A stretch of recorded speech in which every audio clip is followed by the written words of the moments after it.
Ships loaded with cargo and containers, shoppers bringing home groceries for the week ahead. This is Seattle on the northwest coast of the United States, a place where people have been doing business for a long time. Across the water, the markets of Asia. Across the landmass, the markets of North America, the United States, Canada, and Mexico, and even more further south. The city is a monument to merchants and markets and trade in ways both big and small. This is where that bounty makes its way to the world. This is the port where ships deliver their cargo, where that cargo is unloaded onto trucks, where the trucks begin their journey to markets, and where the markets deliver the goods to the people who are waiting for them. This is the crossroad. Everything from apples to airplanes are loaded onto ships and flown from its airports. But as busy as this seaport is, its numbers tell a different story. In 2023, Washington State exported more than $61 billion worth of goods. That's down 25% from 2013, a quarter less than even a decade earlier. Global politics are at play amid tariffs and counter-tariffs and new questions about the reliability of some of its bigger goods like airplanes. Understanding some of the challenges in a place like this tells a much bigger story of American exports.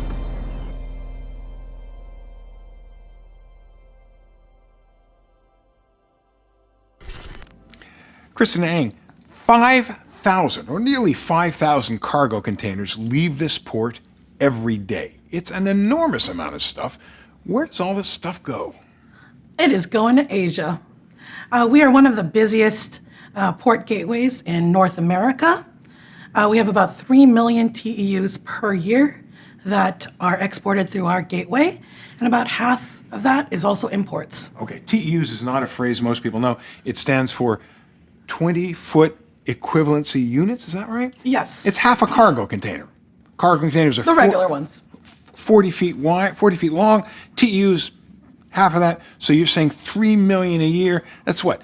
1.5 million cargo containers. It's just a stunning amount of stuff. How big a contribution does that trade make to the economy here and to the work, the jobs that people here have? Sure, that's about $12 billion of economic activity in Washington State, and it supports nearly 60,000 jobs. We are one of the most trade-dependent states in the nation, and about 40% of our jobs are related to trade. So let me ask you about that, because that's not an accident.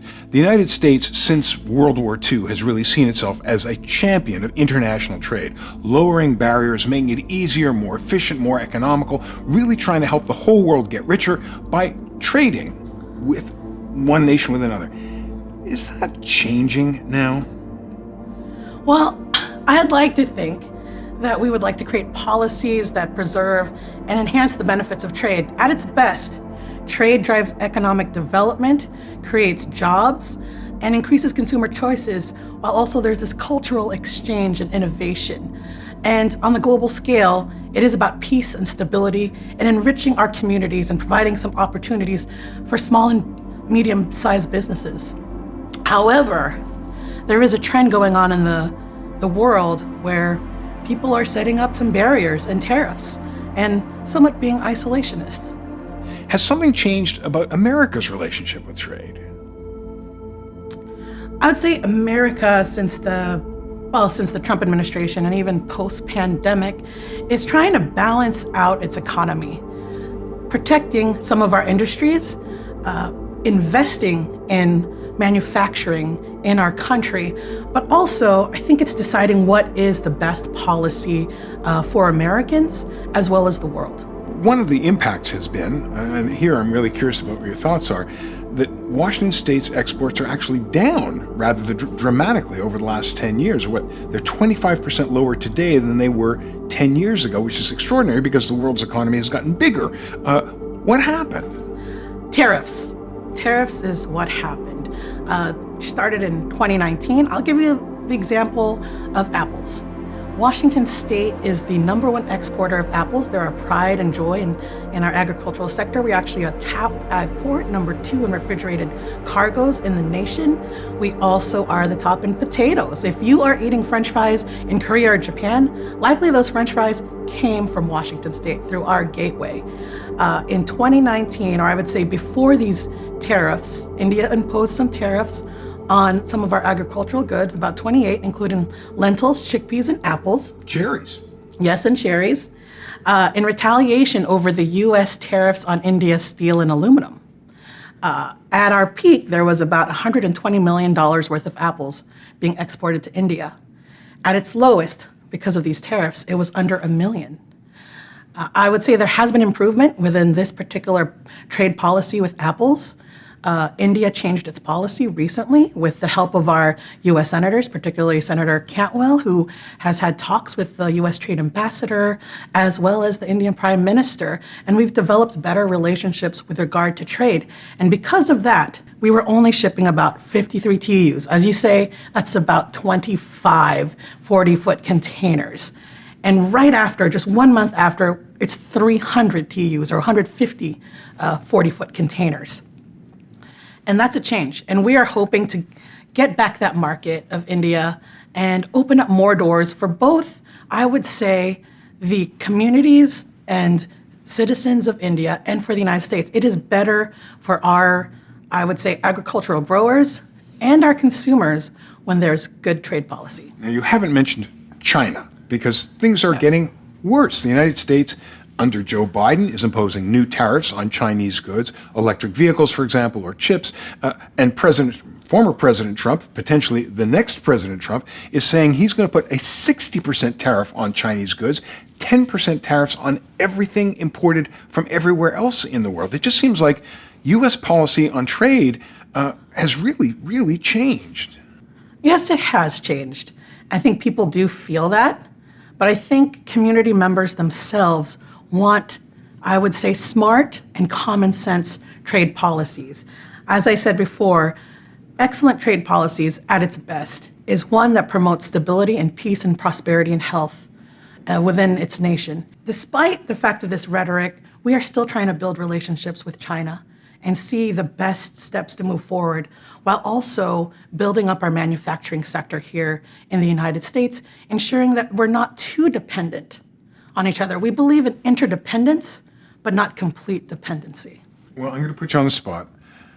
Not far from here are the headquarters of Boeing, and they're having a terrible time. This is one of America's proudest, most innovative, high-tech companies, and their 737 MAXs and their 787s are getting a lot of questions about safety. And again, does that play to the whole, we don't build things like we used to America, it's not the manufacturing titan that it was? I think they'll figure things out.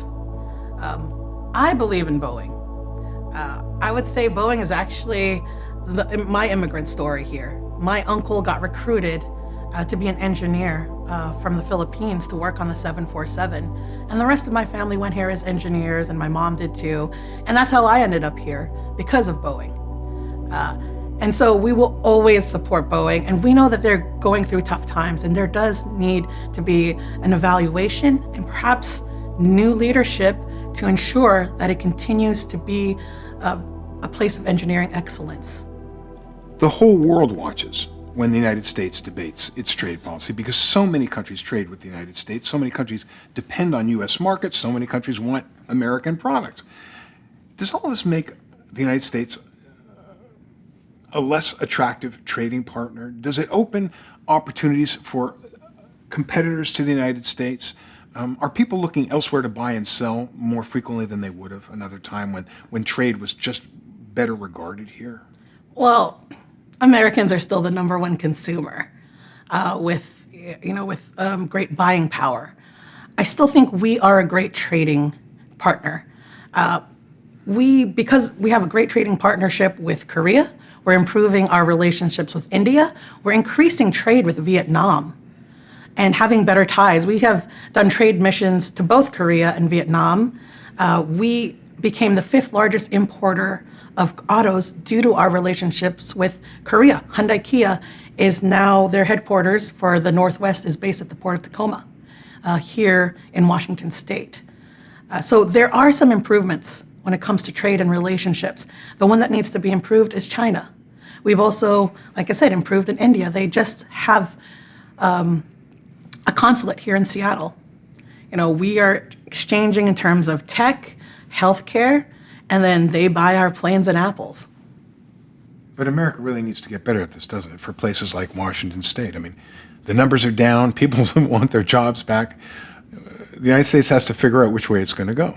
Yes, it has to be agile in this time of uncertainty and also have a vision of how we will proceed in this kind of new economy and new world. All this is where politics meets policy, profits, and jobs. It's the way America does business with the world. Stay inside with us.